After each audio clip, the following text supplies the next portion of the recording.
As a Penn State graduate, I share your desire to see the university thrive in the decades ahead. I want to follow up with something you mentioned when you were speaking with Representative Topper, and that is the proposal to build a new $81 million art museum on campus. I've had a couple people question me on the need for this project. For those who haven't been to campus, the university does have an art museum, the Palmer Museum, which has been on campus for about 50 years and it's been renovated several times. I want to speak about the proposed art museum in light of several documents I've reviewed, all generated by Penn State. First, I reviewed the most recent master plan for the College of Arts and Architecture available on OPP, or the Office of Physical Plant's website. This master plan outlines a large number of prioritized projects. The absolute last priority, literally the last on a long list, is an expansion of the Palmer Museum of Art. Nowhere is the construction of a new art museum even contemplated. There is a long list of other, more pressing and more student-focused needs. A new museum is not listed as a priority of the College of Arts and Architecture at all. At least it wasn't when this comprehensive plan was formulated. Next, I want to speak about the Penn State Strategic Budget Task Force report, which Penn State released last August. I've read this several times, and while we don't have time to go into all the recommendations in this report, many of the recommendations stress the need for alignment of capital projects with the university's core mission and recognition of the associated costs with the backlog of deferred maintenance on existing facilities on the University Park campus. This theme continues in OPP's 5-year capital plan, which is also posted on Penn State's OPP website. Quoting directly from the capital plan, quote, "The basic strategic philosophy behind the 2018-2023 capital plan is addressing the significant backlog of deferred maintenance. With far more need than resources, it's a difficult job prioritizing these major investments." It goes on to say that 40% of the buildings at the University Park campus are more than 50 years old, and it says many of these have seen no significant renovations, leaving the facilities and their systems in need of repair or replacement. With that being said, in this 5-year report, the focus on deferred maintenance takes a turn with a $43 million earmark towards the Arboretum Cultural Destination Phase 1A, which I assume is referencing the art museum. This $43 million, according to this 5-year plan, comes from the Education and General Fund, which, according to this OPP document, comes primarily from state capital funds and tuition and fees.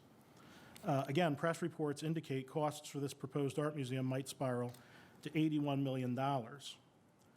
So at a time when Penn State's physical plant says there's, quote, "far more need than resources" for repairing educational buildings on campus, we are looking at expending significant capital on what some might say is an unnecessary art museum.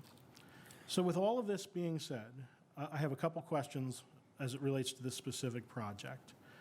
How does the university justify spending $81 million on a new art museum when the university's own strategic budget task force and the university's own master plan for the College of Art and Architecture stresses a significant backlog of deferred maintenance to be addressed? Yeah, so I'm happy to answer that question and to correct some things. So not one penny of the educational and general budget goes to this museum, not a single dollar. So so that's one element.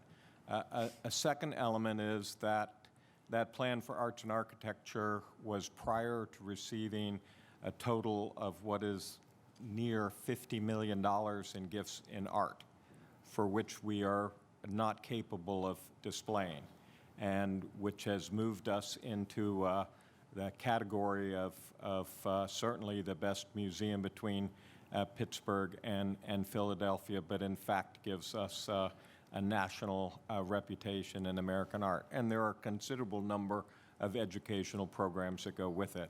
So in this, and I'll just give you an example. Many times we work to raise dollars philanthropically to help support projects all across the board, educational and otherwise. And that museum would not be built at the level you just described without considerable philanthropy. So $17 million, more than $17 million, has come in the door to support that museum from gifts that in 6 months. That's a remarkable statement about how community members want to see a greater cultural destination at Penn State.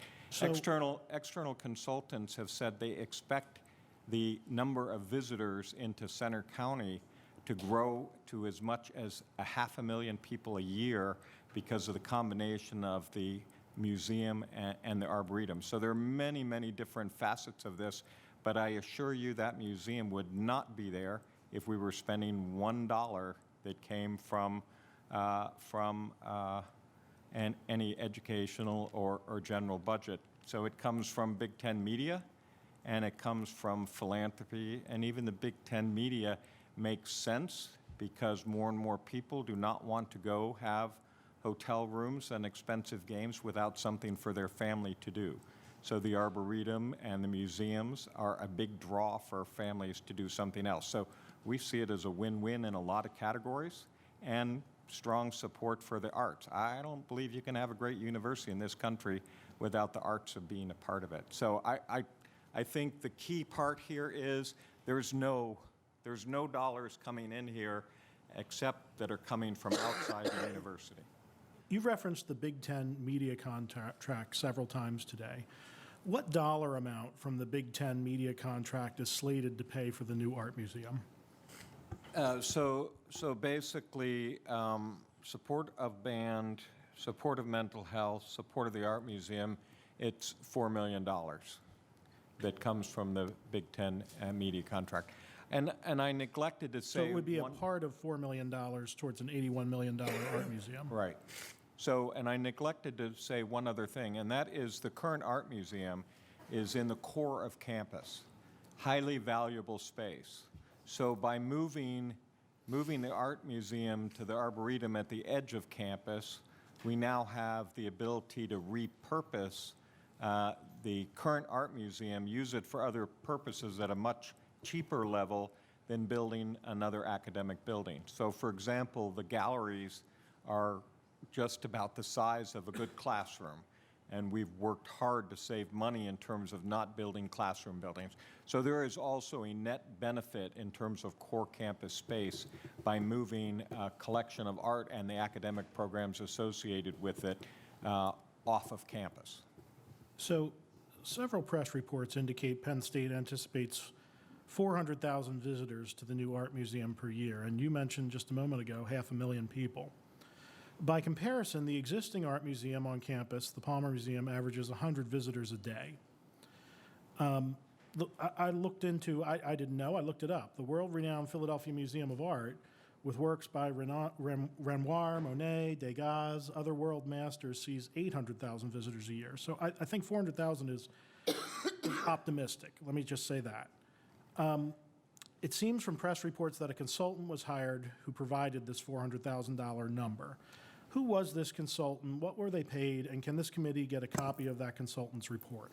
Absolutely, you can have a copy of the report. I don't remember the name of the consultant, but I believe that they looked at this holistically in terms of the number of visitors because the expectation for them, for example, is the number of school children in central Pennsylvania that have no access at all currently, and school buses do not come on to central campus. So the museums that we have, including the art museum, mineral collections, are ones which are rarely visited by school children. And so because this becomes accessible to so many rural counties in the state of Pennsylvania that have access to nothing. I mean, that sounds spectacular, and I'm not disagreeing with Yeah, the, so and, this is- I want to see the children of Center Hall and Bald Eagle have a world-class art experience. But what I'm also looking at is a 5-year capital plan and a strategic budget task force report that outline tens of millions of dollars in deferred maintenance that is being pushed down the list in favor of an $81 million art museum, which I fail to see the justification for, the basis for, and I think, if I'm speaking candidly, a potentially inflated number of visitors. I mean, will there be an admission charge to the museum?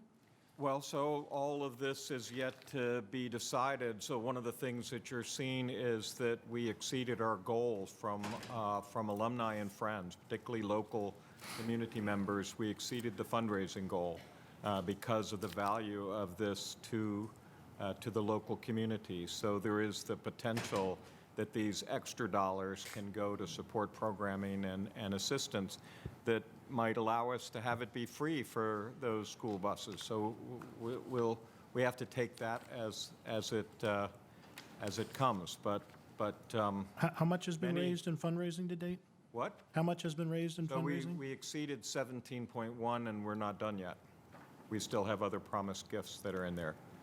So it is a significant signal from the community of how important this is to the local community. And although you cite the Philadelphia Museum, and I can understand that level, part of the reason why the consultants also said it in terms of things like school buses that would come through is the fact that it's combined with things like the Arboretum and other activities that make it more of a regional draw than you might have for an art museum within a. This really brings a high level of cultural interest to central Pennsylvania.